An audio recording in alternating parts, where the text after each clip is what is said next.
कहानी की शुरुआत थोड़ा पीछे से करते हैं। बीजिंग और कोलंबो के बीच मैत्रीपूर्ण संबंधों में किसी तीसरे पक्ष को दखल नहीं देना चाहिए। ये शब्द थे जनवरी में श्रीलंका के दौरे पर आए चीनी विदेश मंत्री वांग यी के। राजपक्षे प्रदेश को छोड़कर यह सभी को पता था कि चीन के ये मीठे शब्द श्रीलंका के भविष्य के लिए कितने घातक साबित होंगे।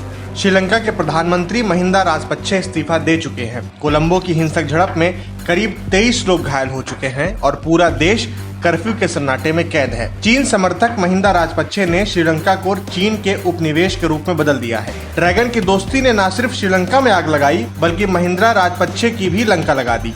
हिंद महासागर में चीन और भारत की रणनीतिक प्रतिद्वंद्विता के इतिहास और श्रीलंका में भू राजनीतिक प्रभाव के लिए दोनों की रेस को अगर संदर्भ में रखें तो यह समझना आसान होगा कि चीनी विदेश मंत्री ने तीसरा पक्ष शब्द किस देश के लिए इस्तेमाल किया। 2005 से 2015 तक महिंदा राजपक्षे श्रीलंका के राष्ट्रपति थे। उनके दूसरे कार्यकाल में चीन ने श्रीलंका में अपने पैर पसारे। इससे भारत की टेंशन तो बढ़ी, लेकिन राजपक्षे एक अच्छे पड़ोसी साबित नहीं हुए। श्रीलंका ने न सिर्फ भारत के सुरक्षा हितों को नजरअंदाज किया बल्कि चीन को बड़े पैमाने पर रणनीतिक अड्डे विकसित करने की खुली छूट दी। चीन में श्रीलंका की कर्जजाल कूटनीति सफल साबित हुई, जिसका उदाहरण हम्बनटोटा बंदरगाह है, जिसे कर्ज न चुका पाने के चलते राजपक्षे ने 99 साल के लीज पर चीन को दे दिया। यह बंदरगाह भारत के बेहद पास स्थित है। 2019 में गोटबाया राजपक्षे श्रीलंका के राष्ट्रपति बने और महिंदा राजपक्षे प्रधानमंत्री की कुर्सी पर बैठे, जिसके बाद वह खुलकर चीन के इशारों पर काम करने लगे। राजपक्षे सरकार ने कोलंबो पोर्ट पर बनने वाले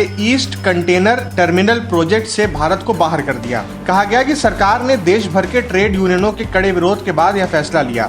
साल 2019 में श्रीलंका सरकार ने भारत और जापान के साथ मिलकर इस पोर्ट पर कंटेनर टर्मिनल बनाने के लिए समझौता किया था। भारत के इस प्रोजेक्ट को हम्बनटोटा पोर्ट पर चीन की मौजूदगी की कार्ड के रूप में देखा जा रहा था। इतना ही नहीं, श्रीलंकाई संसद में Colombo port city economic commission bill pass किया गया, जिससे कथित तौर पर चीन को श्रीलंका में एक उपनिवेश स्थापित करने की अनुमति मिल गई। चीन को लेकर राजपक्षे के फैसले लगातार देश की संप्रभुता को कमजोर करते रहे। Bharat CHEC port city Colombo को लेकर चिंतित है, जो धीरे धीरे चीन की एक कॉलोनी बन सकता है। यह भारत के दक्षिणी छोर से सिर्फ 300 किलोमीटर की दूरी पर स्थित है। राजपक्षे ने भारत को रिश्तेदार और चीन को दोस्त कहा था और कोरोना महामारी, तेल की कमी और आर्थिक संकट जैसी मुश्किलों में भारत ने अपनी भूमिका को अच्छी तरह अदा किया है। महिंदा राजपक्षे की जीत पर विदेशी मामलों के जानकार डॉक्टर रहीस सिंह ने कहा था कि आने वाले समय में पुराने चीन समर्थक राजपक्षे की नीतियों में कोई बदलाव देखने को नहीं मिलेगा। आज न सिर्फ उनकी बात सच साबित हुई है